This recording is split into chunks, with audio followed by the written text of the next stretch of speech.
I'll go ahead and start the recording and hand it over to you, and I'll be the one to transition the slides. Okay. And I just heard a friendly lady's voice letting us know that this meeting is being recorded, which we were also going to mention.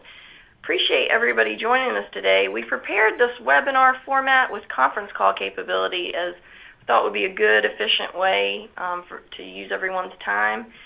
And this is prepared as an introduction and good background on the regional water planning process for all our new council members. But we also appreciate and invited our continuing members as a way of a refresher for them. So I'm glad we have both types of participation today. While we go through all this information, what we hope to continually underscore is the importance of what you're doing as council members, both for the water resources of our state and for those communities in your region. And before I get too far, let's go to the next slide, Shane. Let me just introduce this team the folks speaking with you today. I'm Jennifer Welty. I serve as the project manager for the regional water planning process. I work in the watershed protection branch of the Environmental Protection Division. And I'm also serving as an EPD council lead to the Altamaha Council. For each count of the 10 regional water councils around the state, we have folks who are EPD leads, and we also have primary planning contractors that support you. Some of those folks are shown right here, and some will show you at the tail end of these slides. But joining me today are three of the key representatives from our planning contractor teams. Steve Simpson from Black & Veatch serves as a project manager for the Western Councils of the state. Those Western Councils included the Coosa, North Georgia, the Middle Chattahoochee, the Upper Flint, and the Lower Flint Ocklawakanee Councils. Shane Wood from CDM Smith serves as our project manager for the Eastern Councils, the Altamaha, Coastal, Middle Ocmulgee, Savannah Upper Ogeechee, Sewanee, Satilla, and Upper Oconee. Rick Brown is an integral part of the CDM Smith team serving those Eastern Councils, and he serves as our technical advisor. Shane, can you go to the next slide? The water planning process in Georgia, and in particular the regional water planning process, is a very important function that was crafted and spearheaded by our state leaders. The major enabling legislation of the water planning process is the 2004 Comprehensive Statewide Water Management Planning Act. It charged EPD director with leading a water council that's comprised of agency heads and other appointed state leaders in developing a statewide water plan with this guiding state policy statement. Georgia manages water resources in a sustainable manner to support the state's economy, to protect public health and natural systems, and to enhance the quality of life for all citizens. That act also required the state water plan to set forth policies to guide the regional water planning efforts. Can you go to the next slide? To go a little further back in history and give you greater context, this graphic highlights some of the major milestones that have taken place in Georgia since the 2001 timeframe. Those of you on the phone have been appointed to serve various regional water planning councils. Prior to forming these councils, the Metro North Georgia Water Planning District was created through a separate act and completed its first set of plans in 2003. They developed a set of 3 plans that they later updated and currently on a joint timescale with the regional water council, updating their plans. They're developing now an integrated plan, and they're working on that this year. The regional water planning councils were crafted through a process that began in 2001 when the House Resolution 142 established a 23-member Joint Comprehensive Water Plan Study Committee and a 50-member Water Plan Advisory Committee to undertake a study of critical water resource issues facing Georgia and to develop the principles and framework for development of a state water plan. In 2002, the committees provided their final report to the Governor and General Assembly, which recommended enabling legislation for a comprehensive state water plan. That led to the 2004 Act I just mentioned, and following that act, the EPD Director and State Water Council embarked on a multi-year effort involving comprehensive public outreach and stakeholder input, and then completed the state water plan that was adopted by the General Assembly in 2008. That state water plan called for statewide regional water planning to provide the necessary local and regional perspectives to ensure water resources in each water planning region are sustainably managed into the future. Okay, the next slide, Shane. State water plan also established 10 county-based water planning regions that are generally aligned with the hydrology of the surface and groundwater resources in the state. You can see those 10 shown here. We have a total of 11, including Metro District, which is shown here as number 2. So I mentioned the Western councils, those being here on the map 1, 6, 7, and 10, and then the rest are our Eastern councils. That we'll go to the next slide. I'll turn it over to Shane. Great, thank you, Jennifer. We're on slide 6 for those following along. And the purpose of this slide is just to kind of show you a graphical representation of the entire process. And then there is a color coding to show kind of the tasks that are led by Georgia EPD, others that are council-led, and then the dark blue in the middle are your kind of joint EPD council evaluation. So where we are right now is essentially on that bottom left portion where we're working with EPD to update the forecasts, and EPD has also been working to update the resource assessments. And then, of course, that will move into the gap analysis. We'll come back and visit that graphic in more detail when we get into Rick's section of the presentation. So I'm going to go to slide 7. And this just gives you an overarching summary of your contacts. So as Jennifer mentioned earlier, she's the point of contact for EPD, and she's the project manager for the entire process for EPD's 10 councils. If you'll be joining us next week in Dublin for the joint council meeting for the eastern part of the state, you get to meet Dr. Booth, Dr. Zhang, and Dr. Jim Kennedy, who are working on the resource assessments for EPD. And then Jennifer mentioned a couple times the planning contractor support. So the eastern portion of the state's covered by a team of CDM Smith and Jacobs, and then the western portion of the state is a Black and Veatch and CH2M led team. Going to slide 8. Just an update kind of on the 5-year review and revision process and what we'll be focusing on. So we'll be updating water demand and wastewater forecasts. We'll also be updating the surface water and groundwater resource assessments for quantity, and then also updated surface water quality availability resource assessment.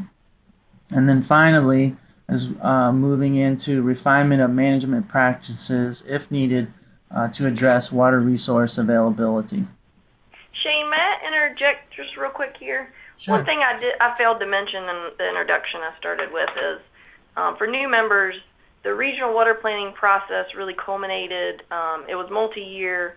The councils being formed around the 2008-2009 timeframe, and then the regional water plans were adopted in November of 2011. And the state water plan and our implementing guidance calls for the councils to revisit and review their plans every 5 years. So now we're on our first 5-year cycle, and I just wanted to add that in for our new folks, that this kind of the focus here is giving you that history of what the plans incorporate, but also showing you where we are in this 5-year review process. Thanks, Shane. Sure. Okay, and then we'll jump over to slide number 9. And this is just kind of a timeline for the plan review and revision schedule. So we did have our first quarterly meeting back in March for at least the eastern portion of the state. And I'm not sure exactly when the western portion, but it was sometime during the first quarter. And then now we're venturing out to our second set of meetings, which will likely be in June and July. Of course, the Eastern joint meeting is next week in Dublin, Georgia on Thursday, June 23rd. And then we'll have a third quarter, a fourth quarter, and a first quarter of 2017 meetings as well, with the draft plan being finalized in the end of the fourth quarter, and hopefully a target date of March 31st to get the updated plan adopted by EPD. Going into a little bit more detail, I went to slide number 10 on the schedule. So for section 1, we're finishing that up. Again, those are the forecasts for water demand and also water demand associated with energy production. And then section 2, and during July, Mark Masters is finishing up the agricultural water demand forecast, and EPD is finishing up the resource assessments. Then in October, we'll be developing the gap updates and selecting management practices, with a final draft being published in December of this year, which would start a 45-day comment period with concurrent review from EPD and public review as well. Then in February, we'll have a meeting to review, incorporate comments and changes, again, a council-led activity, and with a target date of February 28th, 2017 to submit a final plan to EPD for adoption by March 31st. This went on to slide 11, and just trying to highlight some of the stakeholder roles and responsibility. So for the regional water planning councils, guide the development of the regional water plans, including selection of management practices to assess progress toward the regional vision and goals and the purpose of the state water plan. Planning council members represent local governments, water users, and other water-related interests. The regional water planning contractors will provide technical and planning support to the councils and prepare the plans following regional water planning council guidance. We also encourage participation from local governments, other agencies, and the general public to provide input during the planning process. Another emphasis, especially this time around, is to do coordination with other planning councils, especially those with shared resources. And then, of course, EPD is guiding the process to ensure consistency with the state water plan and maintain the schedule in the budget for plan development. Going to slide 12 to kind of dive into some of the details for the responsibilities of the water planning councils. Again, to follow EPD guidance, to revise and adopt an updated regional water plan, review, comment, and use data and information provided by EPD in updating the regional water plans. Work with DCA to ensure coordination with the local and regional plans. Also to coordinate with local governments and neighboring councils. Charged with meeting that December 2016 deadline to have the draft developed so that we can meet our March deadline for final adoption. Also charged with coordinating with EPD to respond to public comments that may be received on the draft plan, and then make revisions based on EPD and public comment and finalize the plan by February 2017. So council members have a lot on their plates, and we do appreciate all the hard work that you guys do. My last slide here, slide 13, just familiarizes you with some of the resources that are out there for you, and we would encourage you to go out to the web page. It's www.georgiawaterplanning.org, and especially for our new council members, we would like you to familiarize yourself with the existing plan for background. It'd be really good to go through and review the vision and goals that were developed by the planning councils originally. Each of the planning councils developed operating procedures and rules for council meetings, so it'd be good to come to those meetings and understand those operating procedures. There is a memo of agreement for each council, and it's signed by EPD and DCA, so that's probably worth a look. And then we have posted our meeting materials from meeting 1 if your appointment came after that. So that material is there to kind of help get you up to speed. And also there are meeting summaries for those first set of council meetings that happened in the first quarter. And the graphic there is just a snapshot of the web page. It's a really nice page, well done. That little graphic off to the right, you can mouse over each of the regions. It tells you which counties are in that planning region, and if you click on it, it'll take you to that page. And again, it's www.georgiawaterplanning.org. And with that, I'm going to turn it over to Steve. On slide 14. Thanks, Shane. This is Steve Simpson, and I'm going to spend the next few minutes talking about the water planning process itself and some of the components. Slide 14 shows a high-level process flow diagram that illustrates the relationship between some of the information sources and then how that information is used. What you'll see there at the top of the slide, you'll see a box for water resource assessments, you'll see a box for forecasts, and you'll see a box for public participation. And I'm going to talk about some of those in the following slides. But the point is that those information sources will be used by the councils in developing their regional plans. That's shown by the arrows to the regional plan box or plan development box in the middle.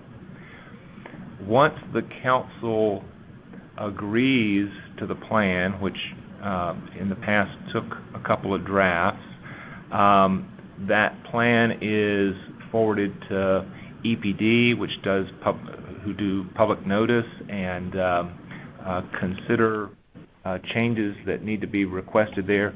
Ultimately, the state intends to approve the regional plans as part of the statewide plan, and then that approved regional plan is used by state agencies for decision making as a point of information in things like permitting decisions and financing decisions, as well as the plan itself being really supporting environmental and economic progress in the councils. So that's a high-level overview of the water planning process. On slide 15, I want to talk a little bit about a couple of the information sources, the first of those being forecast. We are going to, 4 different forecasts updated are going to be provided or have been provided to the regional water councils. They're being done by different teams. The population projections were completed last year by Georgia Office of Planning and Budget. The municipal water demand projections are being drafted and finalized by the planning contractor teams for each of the councils specifically. The agricultural demands are being updated by the Water Policy and Planning Center and UGA, and then energy demand forecast is being updated by the CDM Smith team.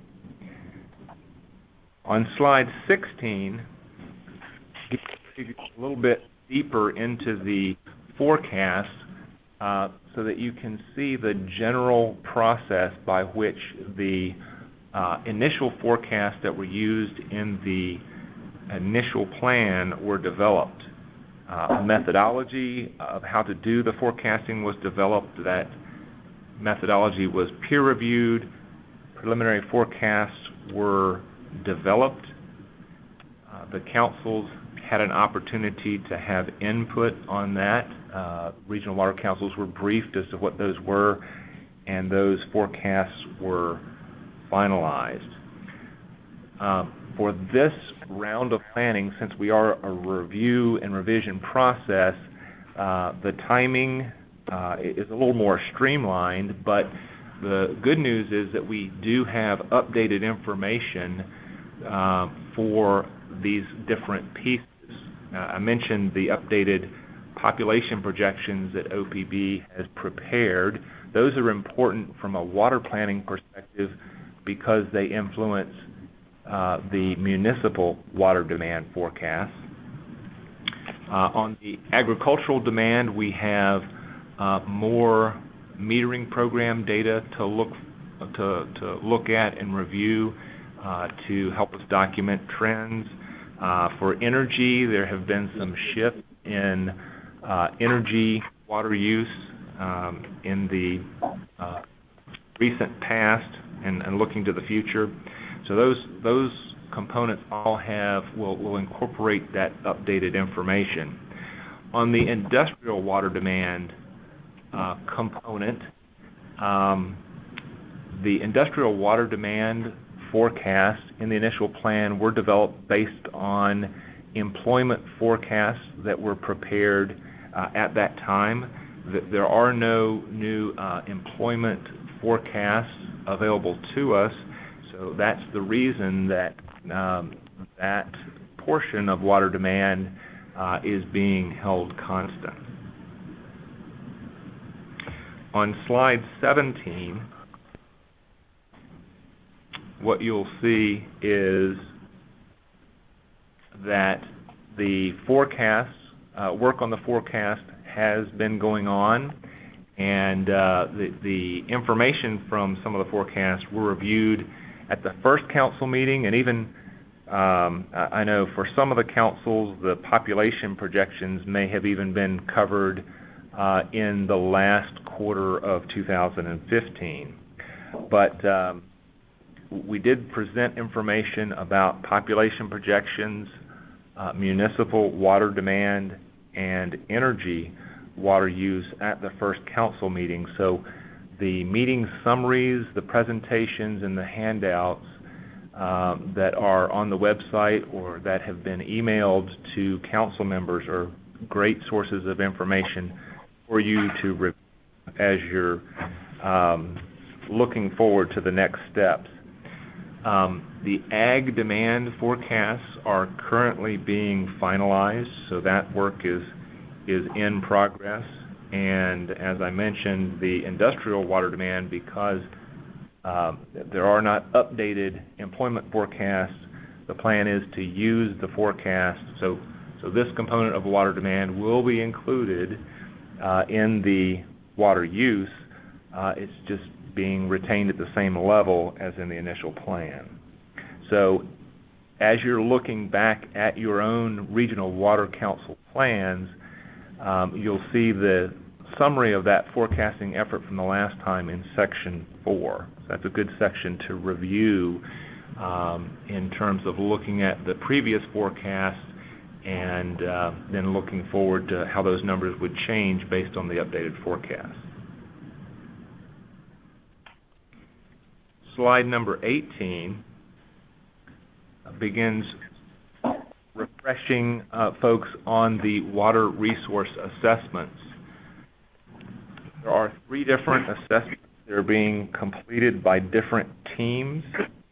There's the groundwater availability, the surface water availability, so both of those have with water quantity, and surface water quality assessment.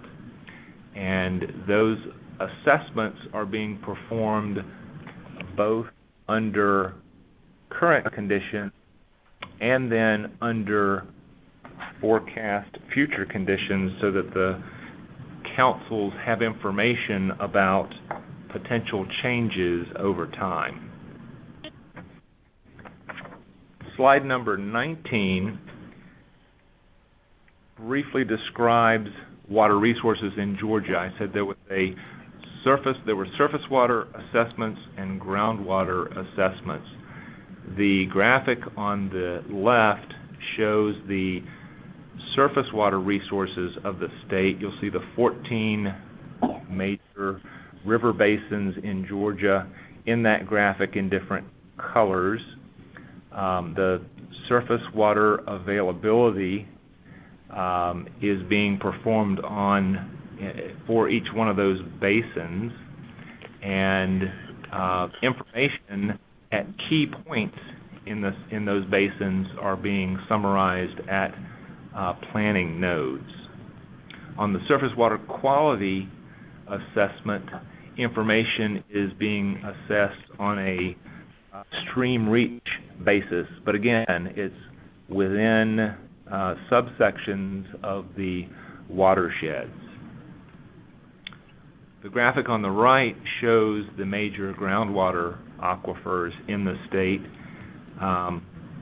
If you haven't looked at this graphic before, what you'll notice is there's two major aquifers north of the fall line, which is a line that extends roughly from Augusta to Macon to Columbus. And so you'll see on my screen it's blue and orange in the northern half of the state. That's the area of the state where groundwater is less available and surface water is more heavily utilized. South of that line, groundwater is generally more available or available in greater quantities. And you'll see that area has been broken up or has been described not just differently, but you'll see different aquifers that are in that portion, the southern portion of the state.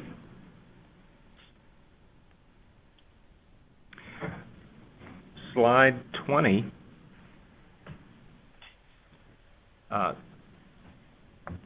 shows a similar graphic to the methodology for the forecast development. So the overall process of developing the methodology, developing a draft assessment, getting that out for comment and briefing, and then finalizing, that process is basically the same. We're currently at the state of having the draft assessments partially complete, and so the upcoming joint council meetings will be the opportunity for the various council members to learn about the results of the assessments in that joint meeting format. So council members will be hearing from different councils will be hearing the same information about their resource assessment at the same time. And with that, Rick is going to talk a little bit about how those information products will be utilized going forward. Great, thank you, Steve. As Jennifer mentioned, this is Rick Brown, and as I start, I'll be starting on slide 21, and I just want to congratulate the new members as well as the existing members, and thank you for your service for those that have been doing this and for the service that you will be providing for the new members. I'm going to initially focus my comments on some of the procedural elements associated with the development of management practice element of the water planning process.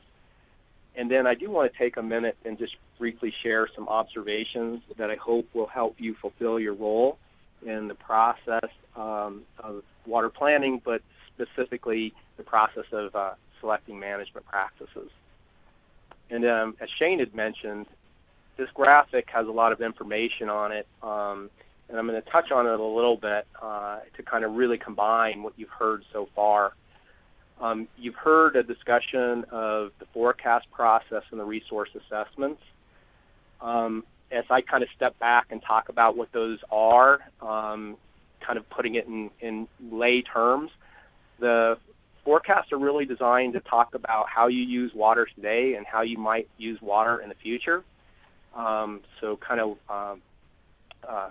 what do I need now, and what will I need in the future? And then the resource assessments kind of tell you how much resource you have available to meet those needs.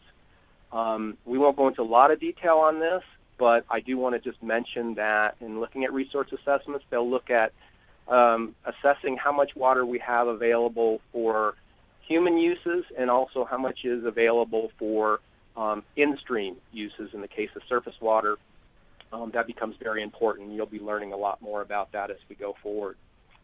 So using these two elements of demand and available supply, you'll be asked to then determine whether or not you have sufficient resources to meet those demands either now or into the future, projected out to the year 2050. I'll talk more about that in a second.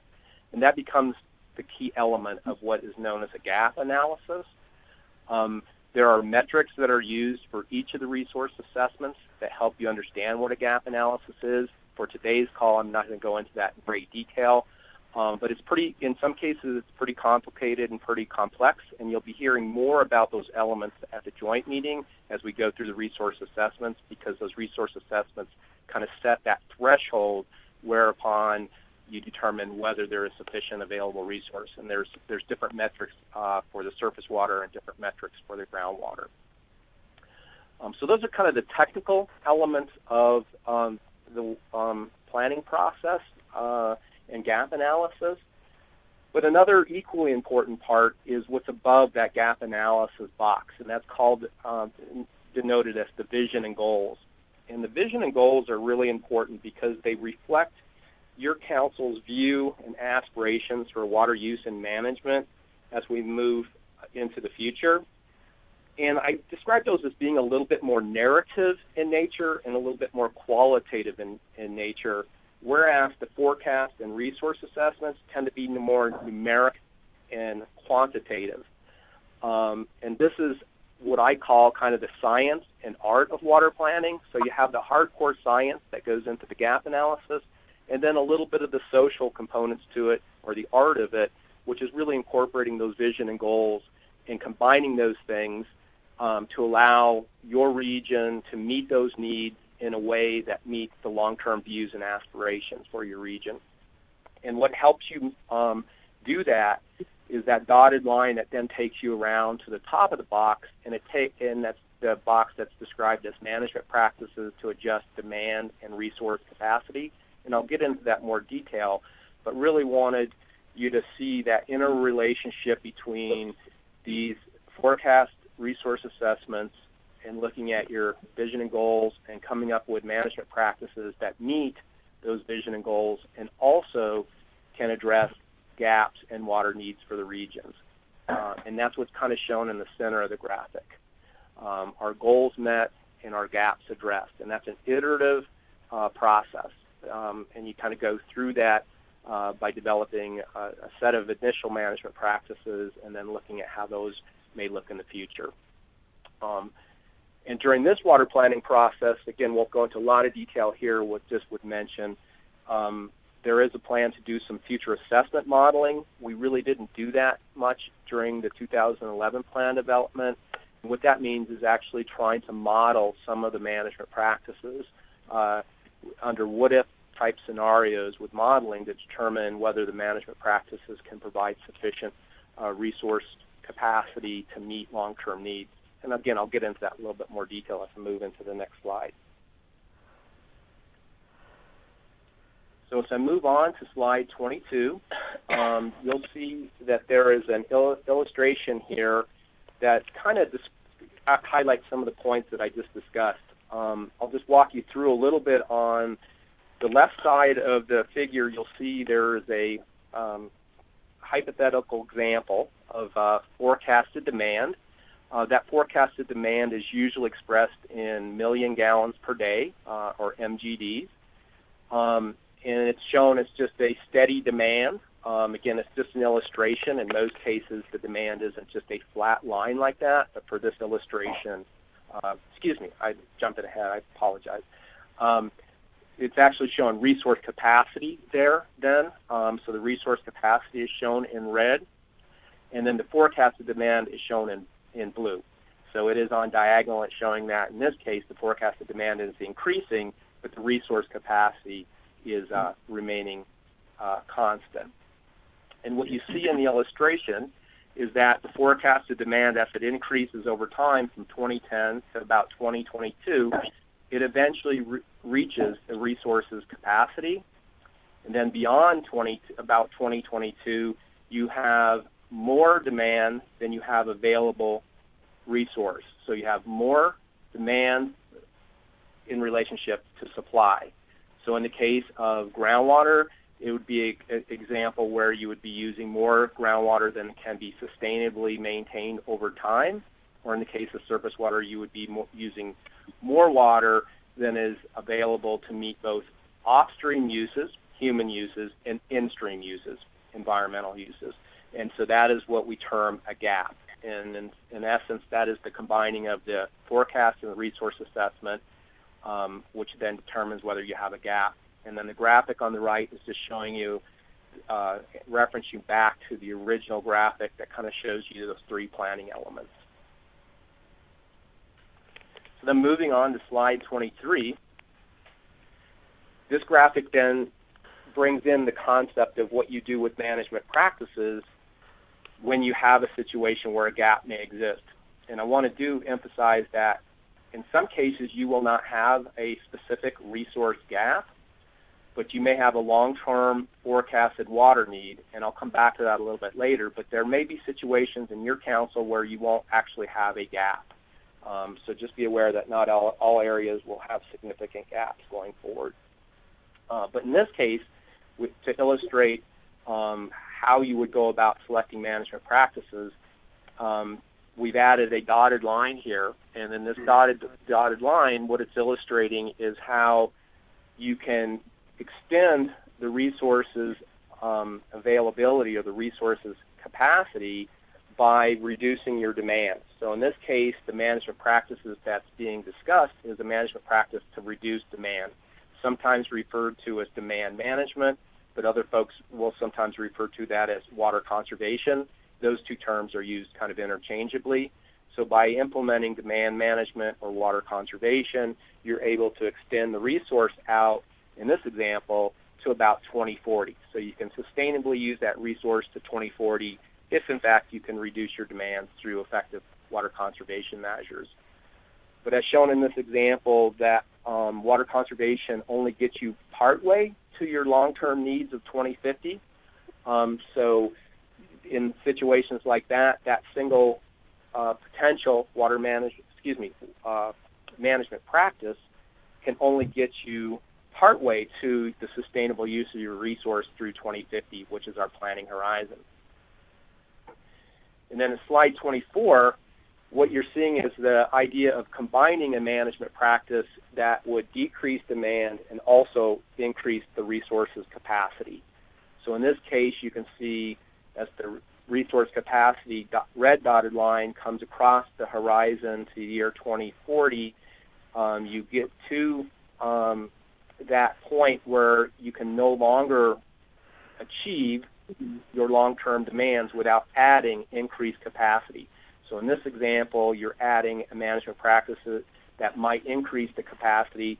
An example of that might be additional development of other resources in the area, perhaps storage, perhaps additional aquifer development. There are a number of management practices that you will be able to consider, but this example is just to give you the concept that you will probably not select a single management practice, but a combination of management practices. Sometimes folks will kind of call that a portfolio of management practices, not unlike in your investment world. You know, if you're investing in certain types of investment vehicles, you may choose many things rather than a single one. And in water planning, you would have also probably a portfolio of practices that will help you meet your long-term needs of the region. The good news is, because this is pretty complex, that you have an initial, what I'll call, universe of management practices. So as part of the 2011 regional planning process, the councils went through a process of identifying management practices and kind of prioritizing those management practices. And so you have a really good starting point. And so you'll find that the information is in Section 6 of your 2011 regional plans, and would really encourage you to begin to kind of look through that just to get a feeling for some of the concepts that I described here, because this is a pretty simplified example, and there is just a tremendous amount of work that's been done that you can build upon. So part of what your effort is going to be as part of this update is to go back over those management practices to determine if any of those need to be changed, if anything needs to be added, or whether they all look pretty good at this point. I think one of the real focal points of this planning update process is to see if we can make some additional progress towards addressing long-term water needs and any gaps that are out there. So I'll just describe that as, the challenge for you as a new council member and existing council members is to do the best that you can to make recommendations on how to advance some of those management practices. And as I mentioned, I want to come back and talk about some of the complexities of that as I finalize my comments. But overall, that's the charge before you, is to see if you can refine those management practices and move those a little bit more towards implementation. And again, I'll talk about implementation in just a second.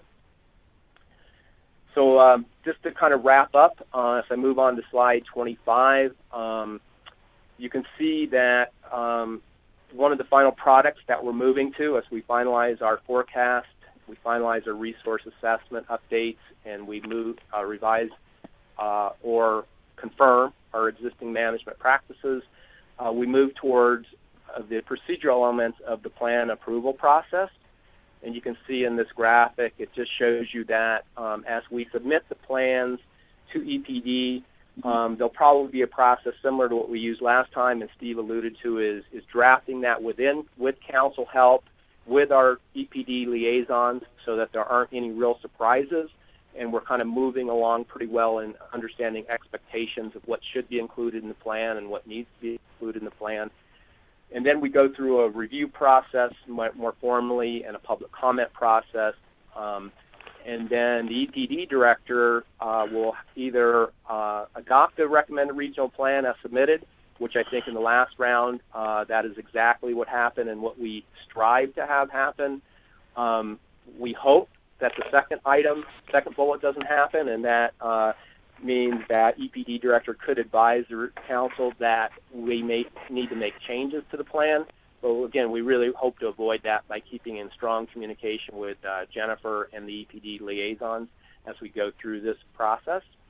And then the third bullet is also one we would hope to avoid, I think, and that is we wouldn't want to have EPD have to adopt the recommended plan with conditions, because I think really we want the plan to reflect the council's desires and have that be an approvable plan without having to add any kind of additional conditions. So really striving for bullet one as we go through that approval process. And then lastly, before I make some closing comments, slide 26 just reemphasizes the importance of public participation through the entire planning process. What we want to do is incorporate public participation to ensure an inclusive and transparent process and to allow interested people the opportunity to share their views and their ideas, because ultimately we want the regional plan to reflect the views of your community. And you as council members are, in a way, kind of a surrogate or a reflection of those people. So we want you to bring that view, bring not only your own view, but a view of maybe the interest that you might represent. Many of you are business people, agricultural users, environmental, maybe fisheries folks. Bring not only your own view, but a broad view of your region. And that's why we really want to encourage public participation too, because it allows us to really get a good picture of what's important to folks in terms of water and water use in the region. And you can see the basic principles of public participation, of open meetings, posting our information to the website, and again, having public comment at every meeting. And you'll find on your council website for your region a public involvement plan, and we're continuing to use that public involvement plan as we go forward. So with that, I do want to just share a little bit of a personal observation as I kind of take you away from these kind of procedural aspects and just touch briefly on a couple personal observations regarding your role in selecting management practices. I view the selection management practices one of the most difficult but most important element of the water plan. Many state plans, frankly, don't focus on implementation because it's very difficult, but through implementation, your plan becomes an active tool in helping your community meet its future resource needs. So it's extremely important. And I just want to mention briefly, why is this element of the plan so difficult? Because I think as you go forward, I want you to be successful, and I think you'll struggle with some of these concepts, but I think it'll be a healthy struggle. So why is it difficult? Number one, it's difficult because it is a statewide plan, and it is not intended to take the place of local planning. So knowing when to guide or lead and when to follow in implementation is often not completely clear. But the value in your regional plan is it provides guidance on implementation actions that have been widely vetted and have considered both technical information on demand and supply and the broader values of your region as described in your regional vision and goals. So it's more than just an engineering, water resource, and financial view. It's combining that art and that science. So second reason it tends to be a little bit difficult is you will find that you have multiple water use sectors: agriculture, municipal, industry, energy. So you will have a diverse set of management practices. And additionally, you will need to address both quantity and water quality needs of your region. So you have many variables that you're going to have to grapple with. Thirdly, who implements is key. And as a council, you are not the direct implementing entity. Information on implementing entities can be found in Section 7 of your regional plan. So it's the idea of the council really helping support those implementing entities and the implementing entities partnering with councils and making sure that their interests are reflected in the regional plan. And implementing entities will vary considerably, again, due to the fact that you have multiple water use sectors, and they often vary depending on if it's a quantity or quality related need. And then last of all, these factors I've talked to you about need to be considered in light of the water resource landscape or setting that exists. And what I mean by that is you're going to have to ultimately consider legal, institutional, and by institutional I just mean kind of organizational, technical, and financial elements that go into selecting and implementing water resource activities that address future needs. So hopefully I've not laid out too difficult of a challenge, and the process is not simple, but the value, when done correctly, is worth your labors and effort. You are laying out a path that can provide important guidance to regional implementing actors, EPD, and other regulatory agencies and non-regulatory agencies. And again, I wish you the very best in your efforts. And your planning contractors, EPD, and we are here to assist you.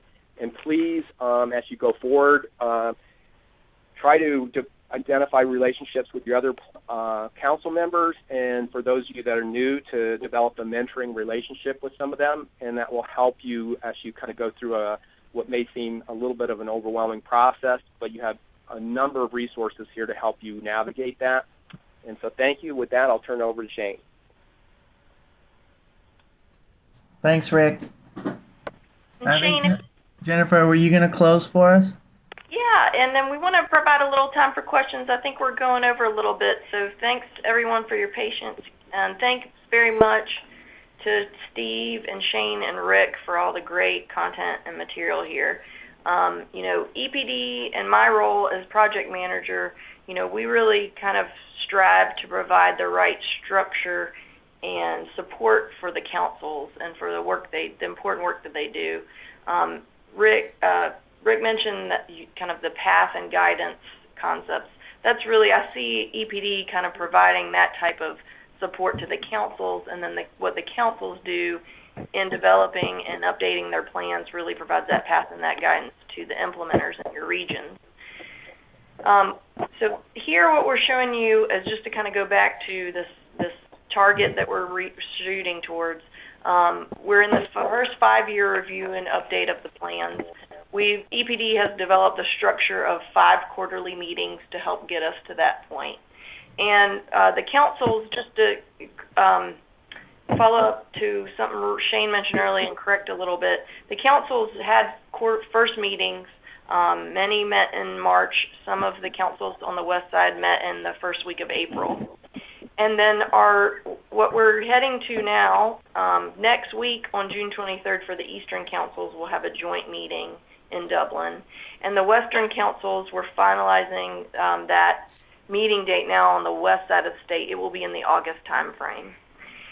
And then we'll proceed from there. The second meeting is focusing on the agricultural forecast information, the resource assessments.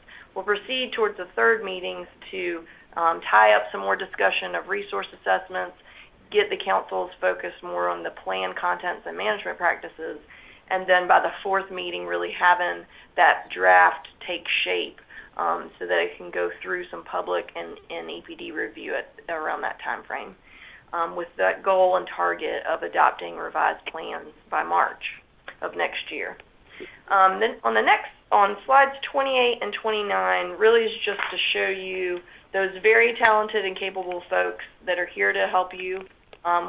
We're supporting the councils through state appropriations in our guidance process to provide those folks. Many were engaged in the first round of our planning process, so some folks will be familiar to those of you current members continuing members on the phone, and just so you all as new members can anticipate who you'll be seeing at your next meetings. For Ed and any other councils members from the Altamont Council, I just noticed that Danielle's email is incorrect here, but we'll update that. But this is the contact information and your first glimpse for some of you of who you have as your primary contractors for this process. With that, let's take any questions that folks have. Thank you so much again for all your valuable time to meet with us today. And I'll turn it over for folks that might have questions. And when folks ask questions, just please say your name and your affiliation, if you would, please.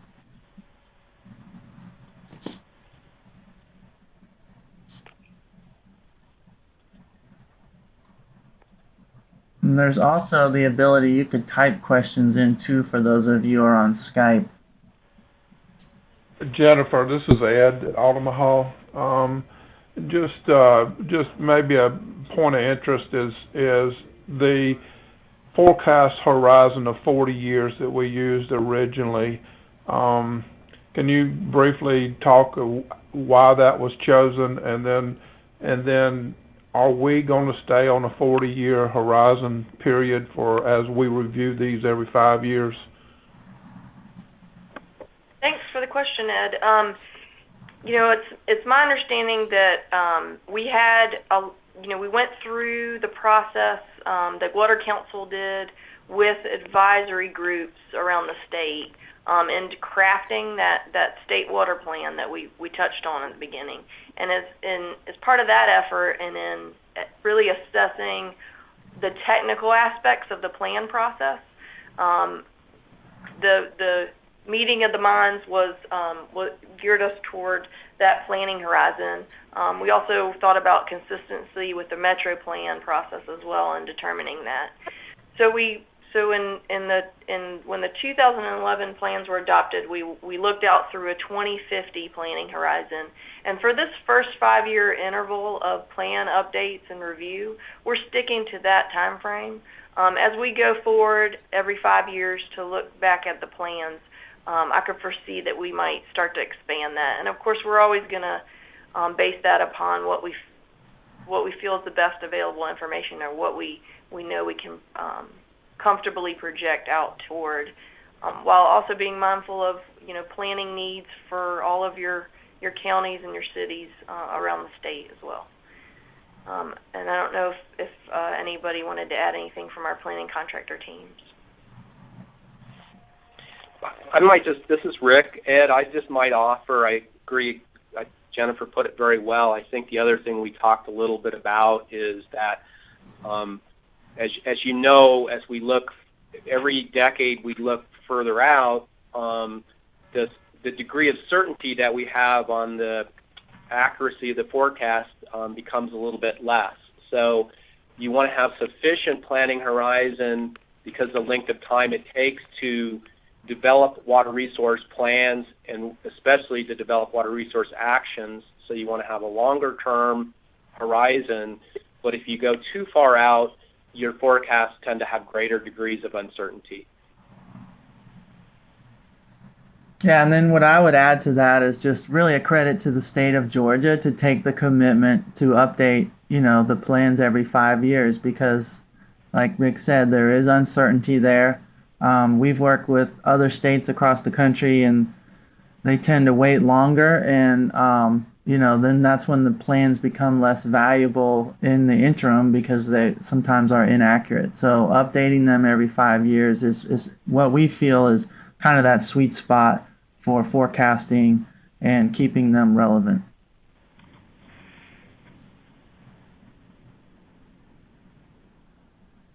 Thank you. This is Charlie Armentrout, Upper Oconee. I noticed the population projections that we received have greatly reduced the overall population projections in pretty much every county, at least in the Upper Oconee.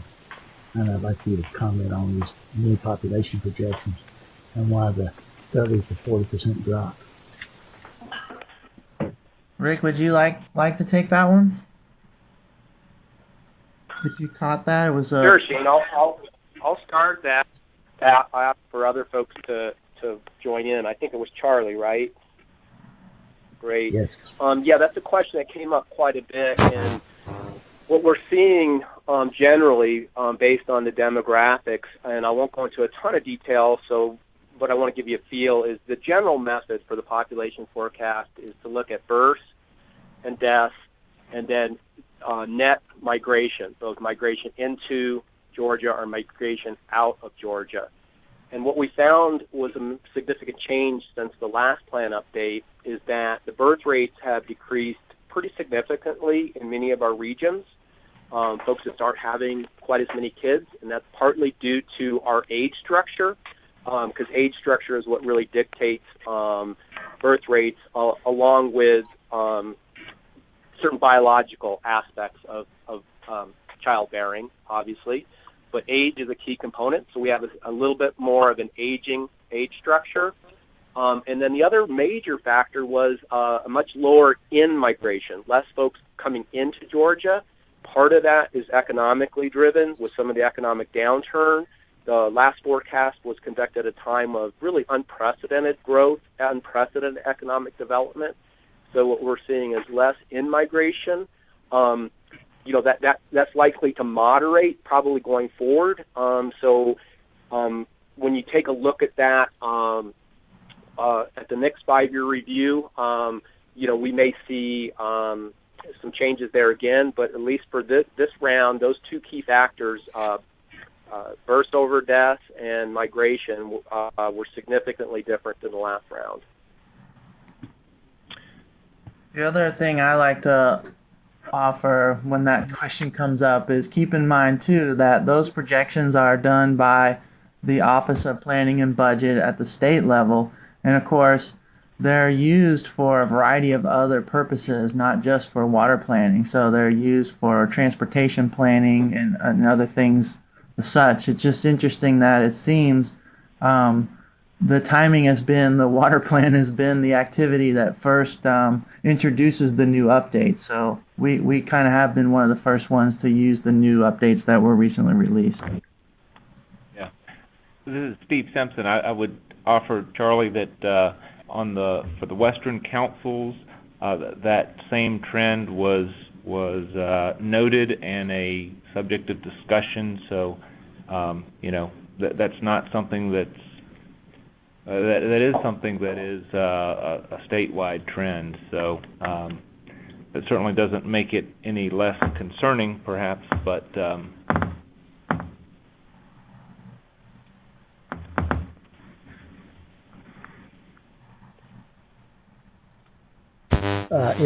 as a follow-up, it would appear that the migration both in and out seems to be the biggest variable from what I've heard.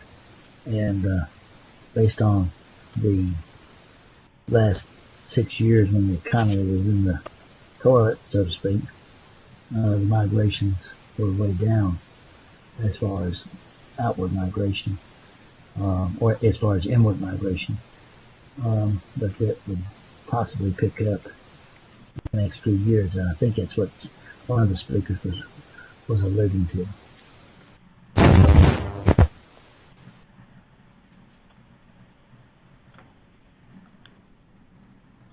Right. Any follow-up comments from that? I know one thing that we did talk about at some of the councils was that I think what we've seen historically is a lot of the in-migration is concentrated into the Atlanta metro area, and less so in some of the more rural counties from a state perspective. Well, I think it really goes back to the beauty of a regular period for reviewing and revising or updating the plan, because as trends change over time, which they will, that updated information gets continuously incorporated if you're doing that periodic review. So if the trends change, those trends will get reflected then in the next update.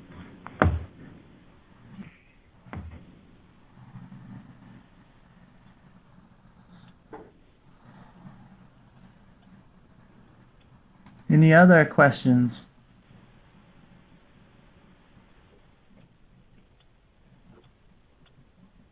We did originally set the invite up, I thought, till noon, Jennifer. So we can send people along early if everybody's questions have been answered. Oh, I'm sorry. Yeah, no, absolutely. Let's continue. Any other questions from folks?